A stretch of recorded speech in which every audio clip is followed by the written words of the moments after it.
What if the root of your unease, the quiet ache that shadows your days, isn't born from the world outside you, but from a restless tenant within? There's a voice in your mind, a constant hum, a tireless narrator. It greets you at dawn with predictions of the day ahead.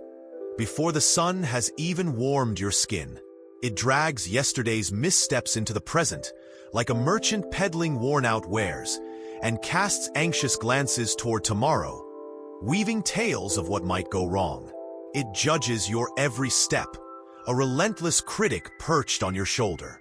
This voice is so familiar, so persistent, that you might mistake it for yourself. But what if it isn't you at all? What if it's a cage? One not forged of iron or stone, but of words, thoughts, and endless chatter. This idea unsettles us because we've been taught to revere our thoughts as sacred, as the essence of who we are. Descartes, the father of modern philosophy, famously declared, "I think, therefore I am," rooting identity in the act of thinking.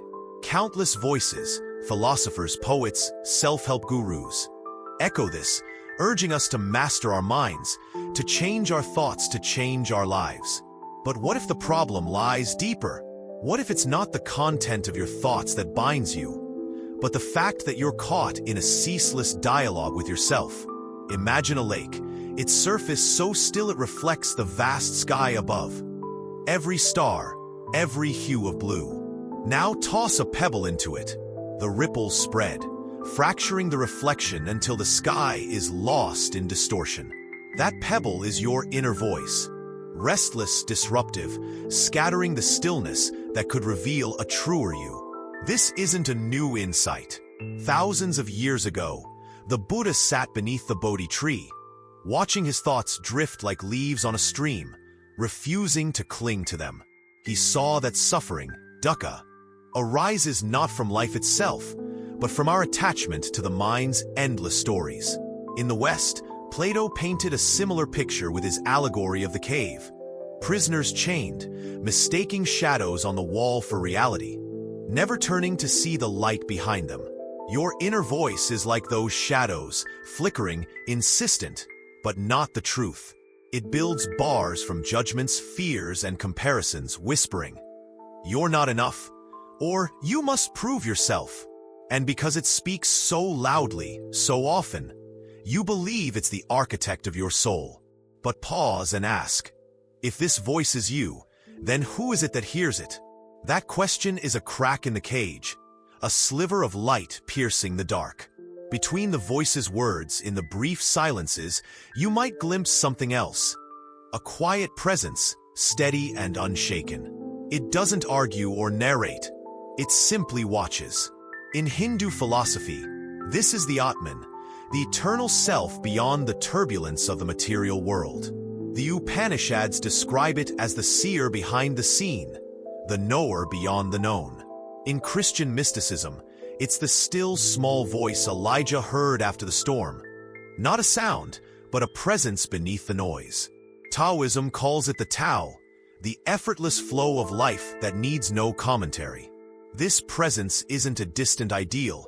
It's you, the you that exists before thought, beyond the chatter. Yet the mind resists this truth. It thrives on its own noise, dissecting, labeling, controlling. It swings like a pendulum between past regrets and future fears, rarely resting in the now. This imbalance is the root of our suffering, as Lao Tzu hinted in the Tao Te Ching. The mind is a superb instrument if used rightly. Used wrongly, however, it becomes very destructive. When caught in this sway, even a minor annoyance, a delayed train, a curt word, becomes a drama. The voice spins a tale. This is unfair. I'm disrespected. Life is against me. The situation itself is neutral. It's the narrative that stings. A Course in Miracles cuts through this illusion. Nothing real can be threatened. Nothing unreal exists. The world isn't your enemy.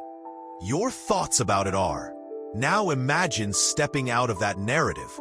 Even for a moment, picture yourself by that lake again. But this time, you don't throw the pebble. The water stays still, reflecting the sky's boundless depth. When you stop feeding the voice, stop arguing with it, stop believing it, you taste freedom. Not a forced silence, not a battle to hush the mind, but a gentle shift. Rumi, the Sufi poet, wrote, "Silence is the language of God. All else is poor translation." This silence isn't empty. It's alive, full of peace, a space where life unfolds without the filter of thought. The voice might protest. "You need me. How will you plan, solve, survive?" But the deeper presence within you knows better. The sun rises without a schedule. Rivers flow without a map. You too can live without the mind's constant hum. This shift begins with awareness. Not fighting the voice, but noticing it. Imagine sitting in a theater, watching a film. The scenes play out, dramatic, chaotic, compelling. But you're not in them. You're the audience, not the actor. Your thoughts are the same. They flicker across the screen of your mind, but they're not you. The Stoic philosopher Epictetus said, "You have power over your mind, not outside events." Realize this, and you will find strength. When you see the voice as separate, its grip weakens. It might shout louder at first, desperate to reclaim you, but with time, it fades to a murmur. And in that fading, you start to see yourself clearly, not as the fractured reflection of your thoughts, but as the unbroken stillness behind them. Think back to a moment of pure presence. Perhaps as a child, chasing a kite across an open field, the wind tugging at your laughter. You weren't narrating that joy. You were the joy. No voice dissected it. No thoughts judged it. That's the state your true self yearns for. Simplicity, stillness being. In Buddhism, this is sati, mindfulness, the art of dwelling fully in the now, unburdened by commentary. Yet in our modern world, this feels elusive. Screens buzz, obligations pile, and the voice ramps up, filling every gap with noise. Silence seems a luxury we can't afford. But the busier your mind, the more it craves that stillness, like a weary traveler longing for home. Lao Tzu posed a question that echoes through the ages. Can you wait until your mud settles and the water is clear? Can you remain unmoving until the right action arises by itself? This isn't about chasing peace. It's about letting it emerge. Picture a glass of muddy water. Shake it, and the murk swirls. Set it down, and clarity returns. Your mind is no different. Struggle against your thoughts, and they churn louder. Let them be, and they settle. This is the paradox of freedom. It's not won through effort, but through surrender. Not to defeat, but to the truth that you're more than the noise. In that surrender, you begin to hear the heart of existence. Not a sound, but a rhythm, steady and eternal beneath the chaos. The void and the fullness within. What happens when the voice in your head begins to quiet? For many, this moment feels like stepping into a void.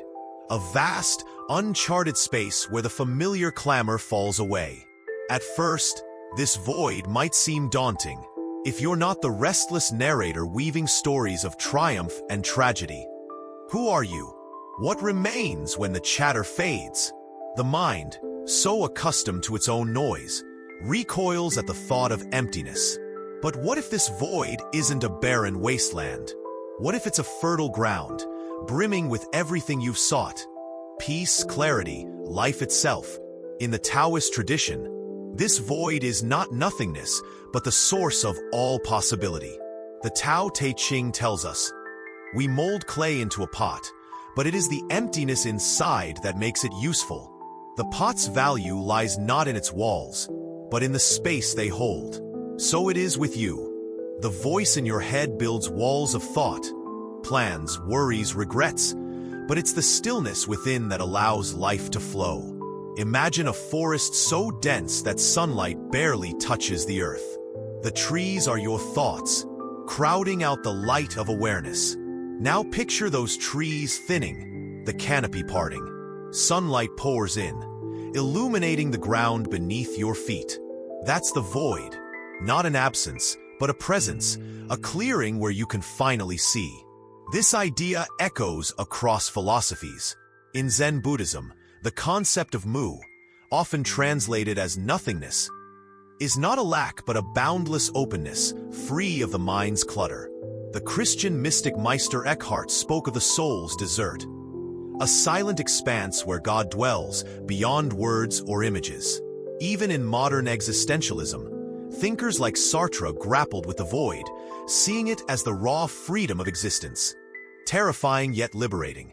The voice in your head fears this void because it thrives on control, on filling every moment with narrative. But when you step into it, you find it's not empty at all. It's full of you, the you unburdened by thought.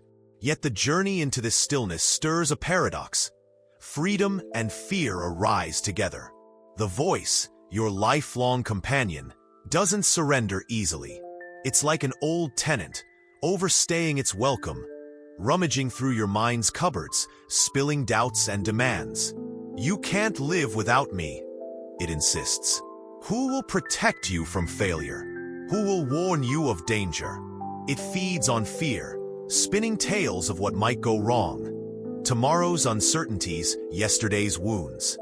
Fear needs these stories to survive. It's a shadow cast by the light of the unknown. But in the void, where stories dissolve, fear loses its grip. There's only now. And now, stripped of narrative, is safe. Consider a deer in the woods, grazing beneath the trees. It doesn't fret over whether a branch might fall, or a predator might lurk beyond the next ridge. It trusts its instincts, its ability to leap if danger comes. The voice in your head, though, builds a fortress of worry, convincing you that without its vigilance you'll crumble. But what if you trust it instead? Not in a perfect world, but in your own resilience. The Stoics understood this. Marcus Aurelius wrote, "You have power over your mind, not outside events. Realize this, and you will find strength." The void teaches you to rest in that strength, to let life unfold without the need to narrate every step. This trust is surrender, not a passive collapse, but an active release. In the Bhagavad Gita, Krishna urges Arjuna to act without clinging to outcomes, to surrender the fruits of his labor to the divine flow. This isn't about abandoning responsibility. It's about relinquishing the illusion of control. The voice in your head craves certainty, answers to why things happen, assurances of what's next. But life is a mystery, a river winding through unseen bends. When you stop fighting its current, you flow with it. Rumi captured this beautifully. Don't turn your head. Keep looking at the bandaged place. That's where the light enters you. The void is that bandaged place, raw, open, and radiant. How do you enter this space when the voice refuses to relent? Begin by listening. Not to argue or agree, but to observe. Picture yourself on a riverbank, watching the water rush by. The thoughts are the current, swift, ceaseless, but you're not in it. You're the one on the shore, steady and apart. In Christian tradition, this is akin to centering prayer, a silent resting in God's presence where words fall away. The Desert Fathers called it hesychia, inner stillness, a peace that blooms not from thinking, but from letting thoughts subside. Even a fleeting moment of this, a breath, a pause, cracks the voice's hold, revealing the fullness beneath. This fullness is the heart's domain, a quiet wisdom that speaks without words. While the mind chatters, the heart waits, patient, unshaken. In Hindu thought, the heart is the seat of the Atman, the soul's bridge to the infinite. The Chandogya Upanishad says, "There is a light that shines beyond all things on earth, beyond us all." This is the light that shines in your heart. When you shift your gaze from the voice to this light, you feel a truth the mind can't grasp. You are enough, not because of what you've done or will do, but because you are. The voice thrives on lack, telling you to strive, to fix, to prove. The heart knows abundance, a wellspring that needs no justification. Imagine standing before a mirror, its surface pristine and still. You see yourself as you are, No distortion, no embellishment. Now picture that mirror cracked, its shards scattering your reflection into fragments. That's what the voice does. Splinters your sense of self into 1,000, not yets and if onlys. But in the heart's stillness, the cracks fade. You see wholeness. Not a perfect image, but a living presence, flawed yet complete. This is the shift. Not silencing the voice forever, but stepping beyond it into the void, where fear dissolves and the heart whispers a truth older than words. The journey is just beginning, a descent into a silence that holds everything. The heart beyond the noise. When the voice in your head softens, even for a moment, something stirs beneath it. A quiet pulse, a warmth that doesn't demand or explain. This is the heart, not merely the beating organ in your chest, but a deeper center, a compass of existence. It doesn't speak in sentences or argue with logic. Its language is presence, a pull toward life that words can only shadow. The mind races to define everything, good, bad, right, wrong. But the heart simply knows. In its stillness, it holds a truth the voice cannot touch. You are not separate, not lacking, not a fragment adrift. You are whole, woven into the fabric of all that is. This wholeness is ancient wisdom reborn. In Hindu philosophy, the heart is the cave of the Atman, the eternal self that mirrors the Brahman, the boundless reality beyond form. The Brihadaranyaka Upanishad whispers, "As vast as this space without is the tiny space within your heart. Heaven and earth are found in it." The heart isn't a private retreat. It's a gateway to the infinite, connecting you to others, to the earth, to the stars. In Christian teachings, Jesus spoke of the kingdom of God within.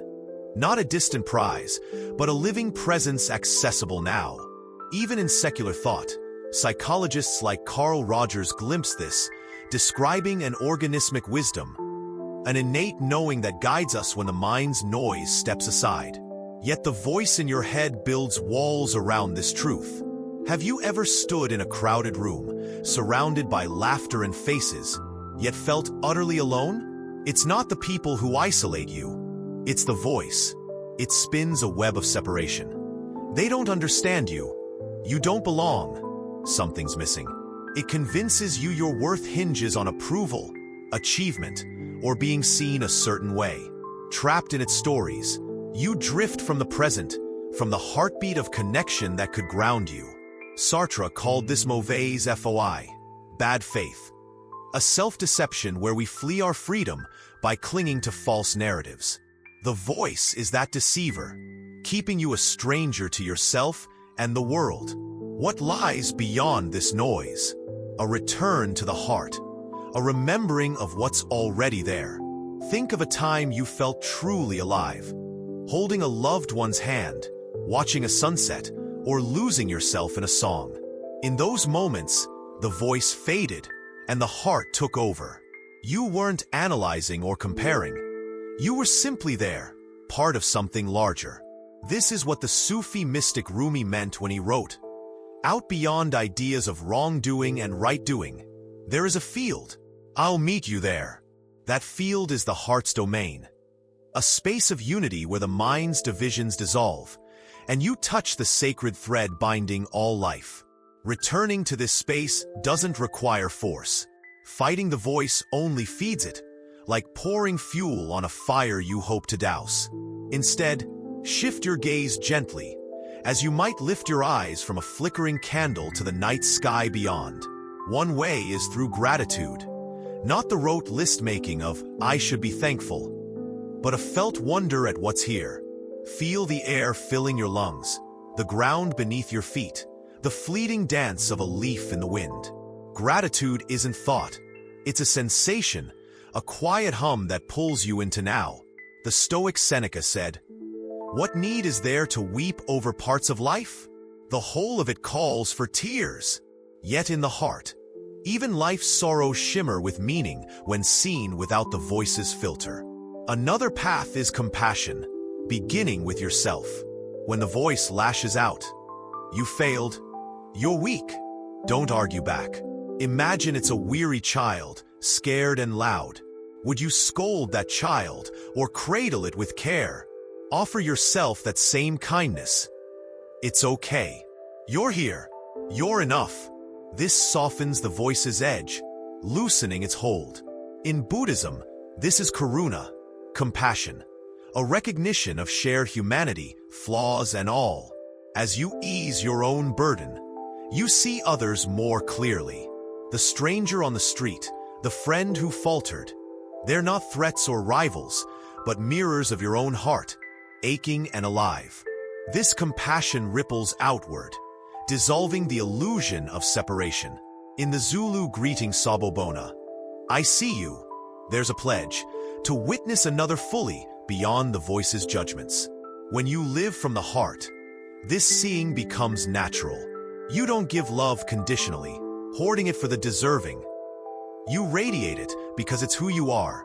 The Dalai Lama often says, "My religion is kindness, not a doctrine, but a state of being." The voice resists, they'll take advantage. You'll lose yourself. But the heart knows loss is impossible when you're rooted in abundance, not scarcity. As you rest in this truth, the world shifts. A traffic jam isn't a personal affront. It's just cars on a road. A harsh word isn't a verdict. It's a moment passing through. The voice still murmurs, but its power wanes. You laugh at its dramatics, marvel at its persistence, and return to the heart's steady beat. This isn't perfection. Life's storms still brew, and the voice still howls on restless days. But now you have a refuge, a choice, to listen to the noise or lean into the stillness. The heart is that stillness, not separate from the void, but its beating core. A place where isolation fades and connection blooms. Living from the heart is a dance, a rhythm of returning. Some mornings, the voice dominates, clouding your sight. Other days, the heart shines so brightly the noise feels like a distant echo. The practice is in the choosing, again and again, to step beyond the chatter into the field Rumi promised. There, you find not just peace, but purpose. To be fully here, fully human, fully alive. This is the shift unfolding. Not a distant goal, but a way of seeing that transforms the ordinary into the eternal. Living the shift, freedom in the flux. The moment you step beyond the voice in your head isn't a finish line. It's a threshold. You've glimpsed the stillness, felt the heart's quiet pulse, and seen that you're more than the restless narrator you once took for yourself. But the real question looms. How do you live this shift? It's not about banishing the voice forever, or floating above life's messiness in some enlightened haze. The voice will return, persistent, cunning, whispering its old tales of doubt and division. Living the shift isn't perfection. It's presence, a choice to see the shadow for what it is and rest in the light beyond it. This choice echoes the wisdom of the ages. In the Bhagavad Gita, Krishna tells Arjuna, "Act without attachment to success or failure. Such equanimity is yoga." This isn't a call to apathy but to clarity, to engage life fully without chaining your worth to its outcomes. The voice in your head clings to results, fretting over what was or what might be. When you let go of that grip, you're free, not from effort, but from the burden of needing every step to prove something. Imagine planting a seed. You water it, tend it, but you don't dig it up daily to check its roots. You trust the process. Living the shift is that trust, a surrender to life's rhythm, not a fight for control. One way to embody this is mindfulness, a word worn thin by repetition, yet alive with depth. It's not a technique, it's a way of being. Picture eating an orange. The voice might rush you, replaying yesterday's argument or plotting tomorrow's tasks. But in mindfulness, you peel the fruit slowly, feel its texture, taste its burst of sweetness, hear the faint tear of its skin. The ordinary becomes a doorway to the infinite. Thich Nhat Hanh, the Zen master, called this washing the dishes to wash the dishes. Not to finish, but to live each moment as it is. When you're here, fully here, the voice fades to a murmur, and life glows with a quiet wonder. Another path is service, not grand gestures, but small acts born from presence. When the voice no longer consumes you, you see others, their joys, their struggles, their unspoken needs. You hold the door for a stranger. Listen to a friend without plotting your reply. Share a meal with someone hungry. This isn't about earning virtue. It's the heart spilling over naturally. Saint Teresa of Avila wrote, "Christ has no body now but yours." In serving, you touch the thread connecting all life, unraveling the voice's myth of separation. The philosopher Levinas saw this as ethics itself. The face of another calls you to responsibility, to be for them before yourself. In that giving, you receive, not reward, but belonging. Living the shift also means embracing mystery. The voice craves certainty. Why this happened, where it's leading, what's next. It's a cartographer, mapping every inch of existence to feel safe. But life resists maps. It's a wild sea, not a charted path. The heart thrives here, in the unknown. Kierkegaard called it the leap of faith. Not blind belief, but a trust in life's unfolding. Rumi put it more poetically. Let yourself be silently drawn by the strange pull of what you really love. It will not lead you astray. When you stop demanding answers, you dance with the questions. Plans shift, losses sting, joys surprise. And through it all, you flow, holding intentions lightly, like a kite on a string. Doubt will creep in. It's part of the journey. The voice might sneer. This is foolish. You'll fail. Go back to the old ways. These aren't failures, they're invitations. Each time you notice the voice and choose not to dive in, you deepen your roots in stillness. The Zen teacher Dogen said, "To study the self is to forget the self, not to erase it, but to see through its illusions. You're not broken needing repair. You're whole, growing into that truth." The shift unfolds breath by breath. Each pause, each return to now, a step toward freedom. This freedom isn't escape from life's trials, but a new way through them. When the voice loses its throne, challenges shift shape. A setback isn't a verdict, it's a teacher. Fear isn't a wall, it's a gate to courage. Loss isn't an end, it's a mirror for love. Nietzsche wrote, "You must have chaos within you to give birth to a dancing star." The shift is that dance. Chaos met with grace, noise met with stillness. You're not a bystander anymore, watching life through thought's veil. You're in it, raw, real, alive. This isn't something you achieve. It's something you become. The shift is a way of seeing, a way of being. You are not the voice, not the stories it spins. You are the stillness beneath, the heart pulsing through, the light breaking the noise. Picture a stormy sky clearing at dawn. The clouds part, the sun spills gold across the earth. That's the shift, always there, waiting for you to turn toward it. One day, you'll look back and see it wasn't a moment, but a mosaic. Every choice to step beyond the chatter, a tile in a vast, shimmering truth. When you stop talking to yourself, life becomes a mirror. Not cracked or clouded, but clear, reflecting the beauty you've always been. Not a self to fix or defend, but a presence to live.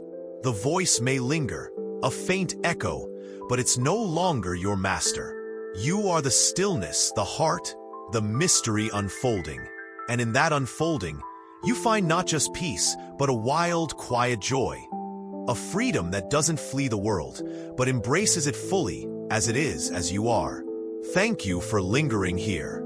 May your heart be your compass, your stillness your flame. The voice may fade, but its echo awakens you, a thread of light weaving the vast.